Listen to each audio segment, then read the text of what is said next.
Good afternoon, everyone. Before I begin, I'd like to take this time to thank Colonel Steve Flaherty, Superintendent of Virginia State Police, and First Sergeant Mike Berry for the assistance provided by their law enforcement agency. From the moment I called Colonel Flaherty requesting aid and throughout this investigation, their assistance has been of great value as we seek to fully understand the sequence of events that took place on December 20th, 2011, when we suffered the tragic loss of Officer Timothy Schock in a dive training exercise. Clearly, this is an incident of high public interest, and we want to provide as much information as we can. I will take some questions after I have completed my prepared statement.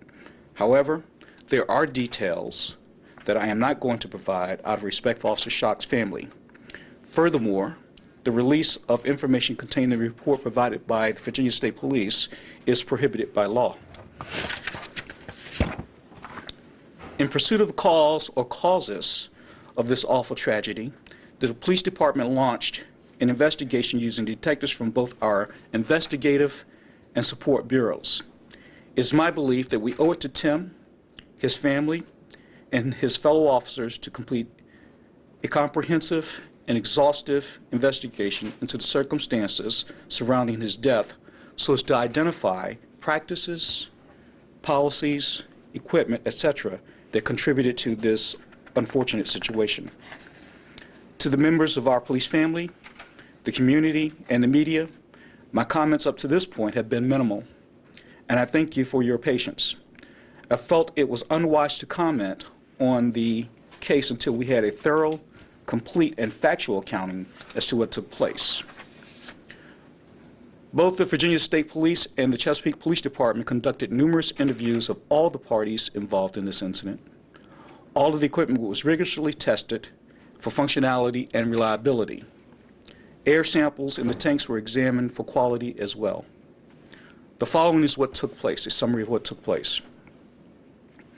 On December 20th, 2011, Officer Timothy Schock, a 16-year police veteran and 6-year member of the police department, Chesapeake Police Underwater Search and Recovery Team, was participating in a regularly scheduled monthly training exercise at Oak Grove Lake Park, located at 409 Byron Street in the city of Chesapeake.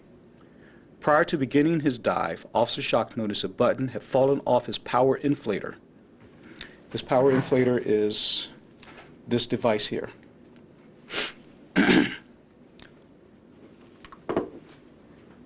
A button had fallen off his power inflator, a device used to either inflate or deflate his buoyancy compensator.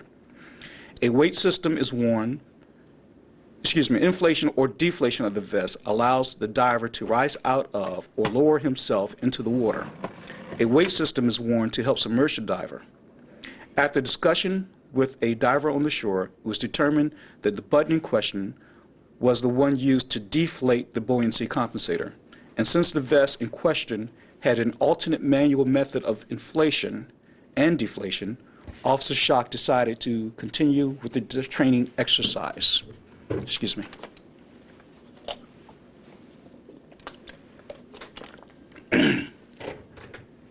Officer Schock and his partner submerged to begin their dive at 11:30 a.m.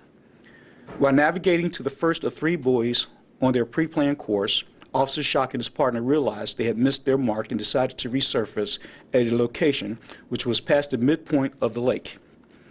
At that point, they had been underwater for approximately 17 minutes without incident. Officer Schock and his partner discussed correcting their course, reoriented themselves to the marker buoy, and decided to resume their dive. By all accounts, everything appeared to be normal at that time. As the divers resubmerged, Officer Schock's partner reached the bottom first and noticed Officer Schock struggling to ascend. He observed that the bladder of Officer Schock's buoyancy compensator appeared to be empty. Officer Schock's partner immediately went to his assistance by inflating his own vest and using its buoyancy to lift them both to the surface. Once on the surface, Officer Schock immediately removed his full face mask and told his partner that he was out of air. Officer Schock held onto his partner for buoyancy. After safely ascending and alerting the personnel on the shore that they were in distress, Officer Schock's partner tried unsuccessfully to manually inflate the buoyancy compensator, which would not hold air. His partner offered his breathing apparatus to Officer Schock, who took one breath and then pushed it away. Officer Schock's partner told him to release his weights, which are contained as part of a self-contained system, integrated system with the buoyancy compensator. Officer Schock responded, "I can't." Officer Schock and his partner were unable to work through the malfunction, and the decision was made to head to the closest shoreline. As they were making their way to shore, they were face up in the water, with Officer Schock hanging onto his partner's neck and scuba tank, kicking their way to shore. Seeing all that was taking place, Officer Schock's teammates immediately mobilized, drove around the lake to get to a better position to help them. As they were kicking to shore, Officer Schock's partner asked him if they were headed in the right direction. Officer Schock responded yes, and they were kicking towards the shore. The dive team members on the shore observed both Schock and his partner's heads out of the water. As they were making their way to shore, Officer Schock made several position adjustments on his partner, moving higher up on his scuba tank and neck. Officer Schock's partner informed him that he was beginning to choke him and relax his grip, which he did. Shortly thereafter, his partner noticed Officer Schock had released his grip and slipped beneath the water. Officer Schock's partner was unable to bring him back to the surface. A rescue diver reached their location soon after, brought Officer Schock to the surface, and began life-saving efforts. As they got to shore, they continued CPR until EMS personnel arrived. Which brings us to this. At this point, we believe the cause of the accident can be directly related to two failures on the part of the diving equipment Officer Schock was wearing at the time of the accident. First, a malfunctioning power inflator, the device I showed you earlier, due to age, wear, and lack of proper maintenance. The power inflator's deflator button broke off and fell into the water, along with its counter pressure spring and spacer. As a result, the buoyancy compensator would not hold air. The evidence suggested this part failed after Officer Schock had been in the water and had surfaced at least one time. 2. A malfunctioning weight release system. It is believed that Officer Schock attempted to release his weights system by pulling on the ripcord and was unable to release his weights. This is supported by Officer Schock's statement to his partner after his partner told him to release his weights, and he replied, "I can't." To further support this, Officer Schock made no attempt to release his weights, even when his partner told him repeatedly to do so throughout this ordeal. As a result of this investigation, we will do the following. We will replace all current buoyancy compensators and weight release systems with a new equipment. Investigate and select a new weight system that works with the buoyancy system. 3. Enhance the existing equipment maintenance, storage, and service program contained in the USART standard operating procedures. 4th, incorporate a formalized buddy check of all equipment worn by a diver prior to any diver getting into the water. 5th, require the use of a boat with flotation devices readily available when conducting dive operations in large bodies of water or navigable waterways. And 6th, when operating in deep water or conducting high-risk dive operations, have emergency medical service personnel on the scene. While we know that the dive team members are highly trained in underwater search and recovery, the very nature of this type of work requires continuous updating of knowledge, skills, and equipment and practices, to which I am committed. I will now take a few questions. Who was aware of the button that had fallen off? You mentioned, I think you said Officer Schock realized it prior but decided to make the dive because there was another way to do that manually. Do you know, through your investigation, who he shared that information with and whether or not anybody else was involved in that decision? Yes, even though this button has come off, it's okay to make the dive. There were 2 other people present, and the way the system is designed, it has redundancies for deflation, and that deflation button They knew about it. They discussed what was the redundant action to take, and they agreed. They all agreed that it was okay. Who is they? Who are you referring Other to? officers, Other officers? yes, How many officers? 2. Was there any discussion, would there have been an extra one on site? Could he have used somebody else's, or was it fit to him? I don't have any information about any further discussion about whether there was another one on site and could they use another one. Was that a poor judgment call? As you do your investigation, would that never happen again? Is that a poor judgment call? I think that's not a good way to characterize it. I'm not a diver, but I will say this. There are redundancies built into the gear that they use.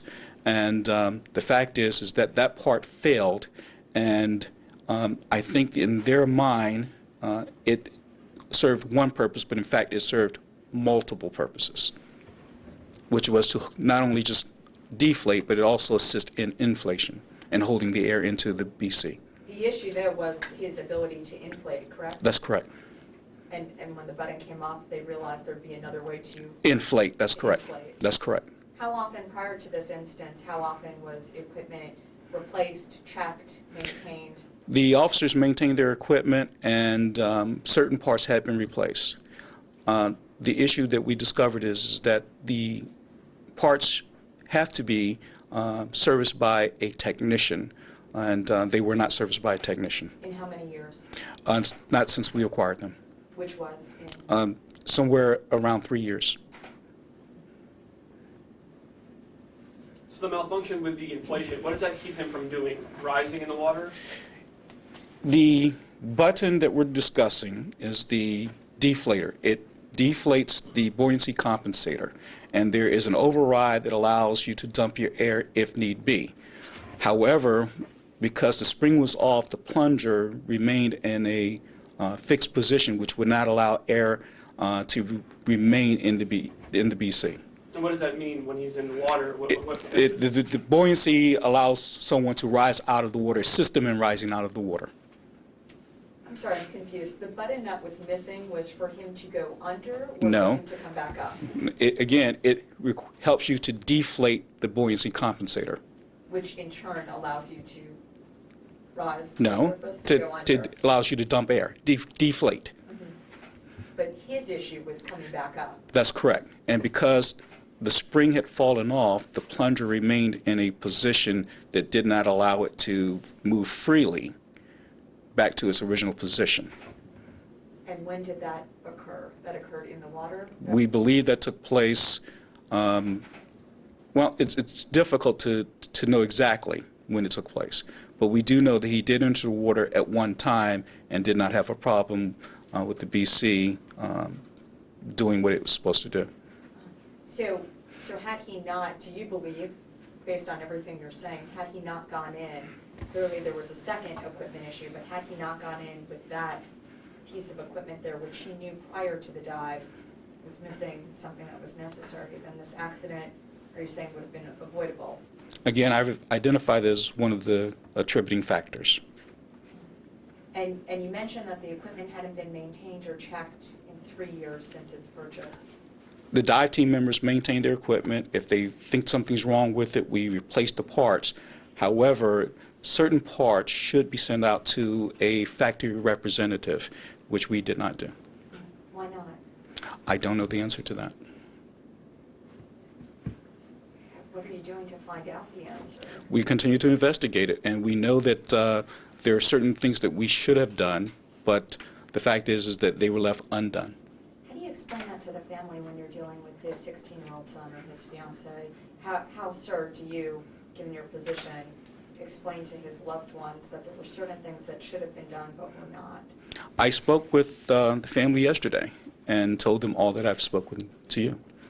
What was their reaction? I think that you would have to speak with them. How many years, this is part of training, part of, right, an elite group of your force that is, they're trained this way so that they can go under and potentially rescue people, am I saying that correctly? It's recovery. Yeah, and how many years or decades has that been a part of the police force? I've been on the police department for 30 years, and I know that we've had a dive team for at least all of my career. And has there ever been an instance like this where because equipment wasn't being checked regularly or pieces weren't being sent back to a manufacturer or an outside vendor, that you had this type of failure? I can't say. I don't know. I don't know the answer to that. Chief, in your opinion, do you think Officer Schock and his partner followed the right protocol and did the right thing when they sensed that they were in trouble? I think that, as I understand how police officers operate, is that they realized there was a problem, they knew that help was coming, and they discussed how to get out of the situation, and they made the decision to try to make it to shore. As far as training, I know that you mentioned that you're going to have, medics there at the scene when the divers are training. Has this event changed the way that, or the way that your divers will be training? Yes. Once this issue was discovered, I immediately ceased operations of the dive team, and we have certain things that we are going to put in place once the new equipment arrives. Can you elaborate on that? Well, part of it has to do with the formalized schedule, as I said, of to make sure that the maintenance is done properly. The formalized buddy check. I've had some discussions with First Sergeant Barry, Virginia State Police, about a formalized buddy check. He says that they perform buddy checks. However, we need to formalize the process and have certain things, certain components considered as stoppers. If some piece of equipment, regardless of other redundancies, are present, that no, you do not go into water regardless. If the part is malfunctioning, if it has redundancy, regardless of that, you will not go into the water unless the part is functioning completely. Why did it take this instance to come to that conclusion? I don't quite understand your question. It seems a rather intuitive solution, that if something's not functioning, regardless of redundancy, we're not going to send our person in. Well, I think that piece of equipment. Why did it take a death to come to that conclusion? I think that the persons who are on the dive team, it is their equipment that is issued to them. Again, they maintain it. Very much like an officer is issued other equipment, they maintain it. They're responsible for its care and maintenance. And they have had problems or an issue with a piece of equipment that has found to be inoperable and have taken it out of service and put some other part in it, which is acceptable. But we have to rely upon them to let us know, those who make the decisions to purchase equipment and so forth, that the parts that they're using are at the point where they need to be replaced. Have you been in contact with the manufacturers of the equipment? I think I heard you say you're now going to take these brands, if they're brands, out of service and get some new equipment. Are they putting out any type of recall on their equipment? Are they working with you to investigate how you've made this decision, okay, this didn't work, we're just not using this kind anymore? We have checked with a dive expert in another city, and he went through the equipment, and he advised us that we just should have had the devices serviced by a technician rather than someone do the care maintenance themselves. They lack the expertise, the level of expertise needed to make sure that to disassemble, reassemble, clean, what have you. But an expert does have that capability. When you say they lack the expertise, you're saying the members of the dive team, the people using this equipment, That's correct. lack the expertise. That's correct. Full expertise on all the components of this equipment. That's correct. And so again, I'm not sure if you answered my specific question, which was the manufacturer of this equipment, now that you've taken these brands or types out of rotation, are they looking at, is it possible there is another police force in another city, perhaps even outside of Hampton Roads, using this equipment that might experience the same problem? I don't think that we have specifically contacted the manufacturer. Is there a reason why not, to see if there have been other reports, if maybe it wasn't something exclusive here? I don't have that information before me. Is that something you might be able to get from? It may be that it is contained in the report of the Virginia State Police, and I can't divulge it. Chief, the other changes you talked about, having a boat available, EMS on the scene, those two things to me stood out as kind of obvious things that should have already been in place. Maybe talk more about that. Well, I think that part of it is that some of these things we had pre-planned prior to this incident that took place. In fact, the devices that failed we were about to acquire anyway. We had received some funding through some grants, and I want to say it was either 30 or 60 days prior to this incident, we had applied for a grant and received funds to purchase new items. And part of that had to do with the BCs and the power inflators, things of that nature, weight system, but also we were acquiring 2 boats as well that would be readily available if it were practical to use under the circumstances that I've outlined.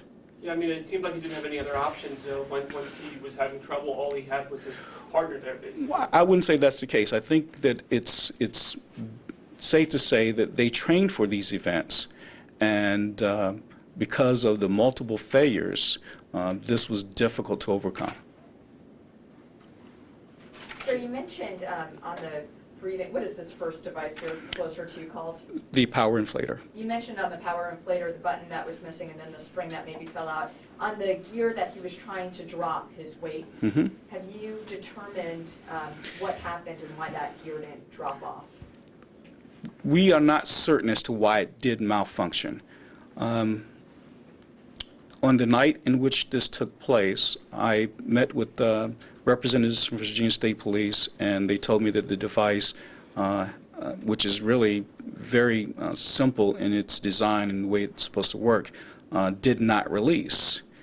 And so we tried another one, and it did not release, and we couldn't figure out why. But I do know that there is speculation that it did not operate properly because perhaps it was overweighted, which we're not certain that's the case, but also that the way it wraps around a person's, that perhaps the cords were impinging upon the releases, and then there's also another component in there. We're not certain as to how it really malfunctioned. We don't have a definitive answer as to why it failed, but we just said, no, we're not going to take any chances with this device any longer. We have no definitive answer. I think you just mentioned you tried another one. Yes.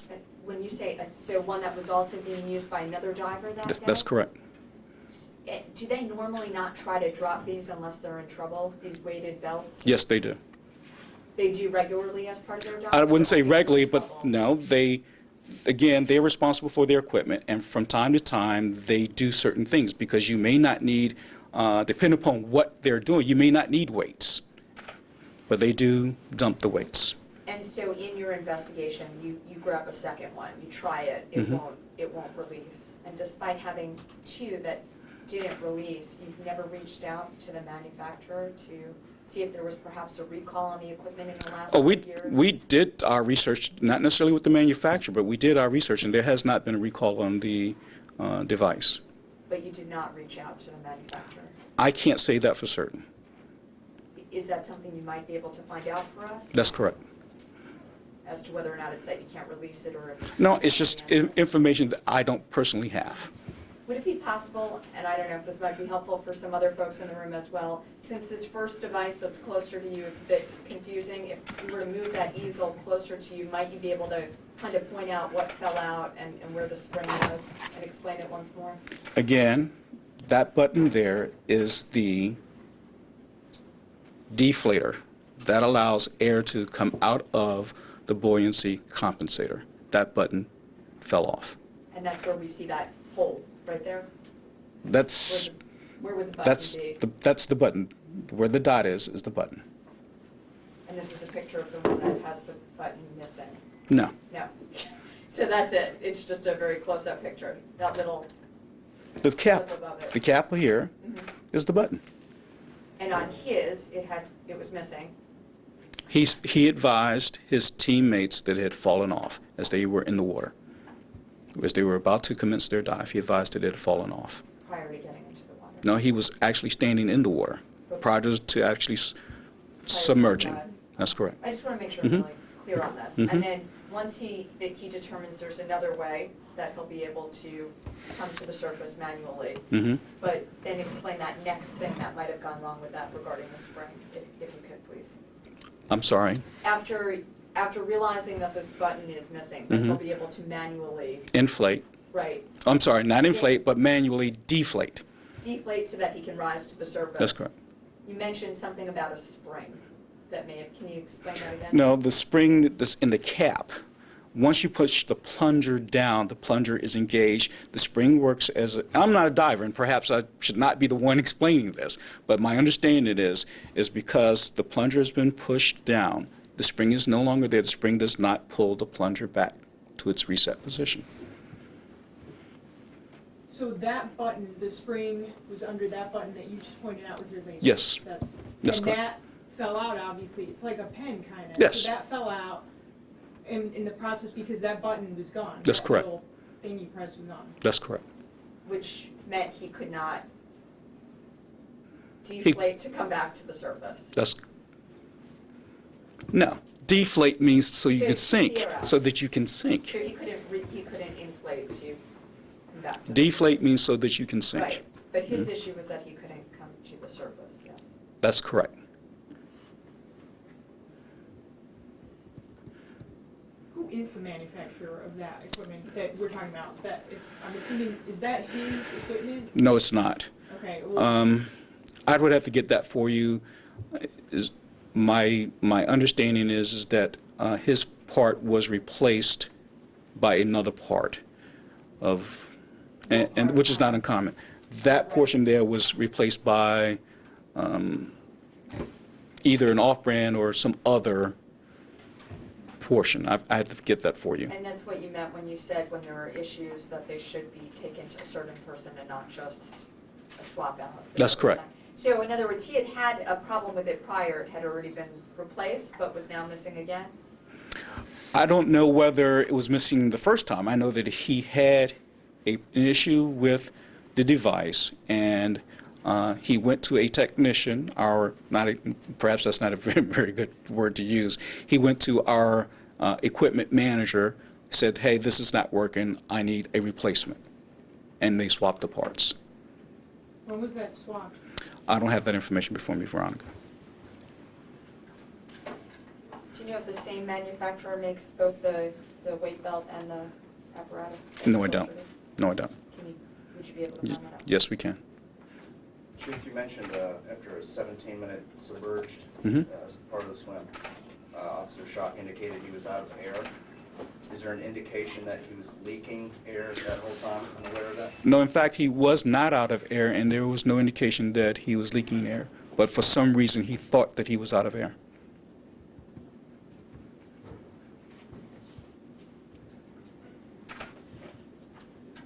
Is the dive team back training No, we will continue to suspend training until we have the new equipment in place and the new policies and protocols in place as well.